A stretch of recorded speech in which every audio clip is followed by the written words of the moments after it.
Hey guys, welcome back to Baaghi life style vlogs. నేనైతే ఈరోజు hotel style Mysore బజ్జీలు అయితే చూపిద్దాం అనుకుంటున్నాను మీకు.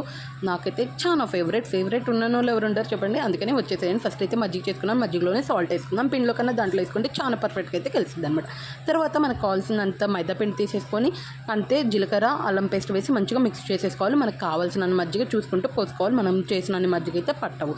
ఇట్లా మంచిగా చేత్తో బీట్ చేసుకుంటూ ఉండాలి. తర్వాత ఒక 5 నిమిషాలు పక్కన పెట్టేసి ఈలోపు ఆయిల్ హీట్ అయ్యేలోపు పక్కన పెట్టేద్దాం. అప్పుడు మంచిగా నానిద్ది. ముందే వేయొద్దు బేకింగ్ సోడాని. అట్లా ఆయిల్ హీట్ అయ్యేలోపు హీట్ అయింది వేసుకుంటాం మనంగా మళ్ళీ మిక్స్ చేస్తాం కదా మొత్తం. అప్పుడు బేకింగ్ సోడా వేసుకొని మంచిగా మిక్స్ చేసేసుకొని బ్యాచ్ల కింద మనం అయితే మైసూర్ బౌండీలో వేసుకోవాలి. ఒకేసారి మొత్తం కాల్చకుండా ఇట్లా కొంచెం అలా ఫ్రై అవ్వగానే తీసేసి పక్కన పెట్టేసుకొని సెకండ్ బాయ్ అన్నీ అయిపోయాక మొత్తం కలిపి ఇట్లా ఫ్రై చేసుకుంటే మాత్రం క్రిస్పీ అండ్ టేస్టీ సాఫ్ట్గా అయితే మైసూర్ బజ్జీలు రెడీ అవుతాయి అనమాట. ఒకసారి ట్రై చేయండి. నచ్చితే ఒక చిన్న లైక్ అని సబ్స్క్రైబ్ చేసుకొని వెళ్ళండి. మర్చిపోవద్దు మరి. కమెంట్ కూడా చేయండి చేశాక. అంతే, సబ్స్క్రైబ్.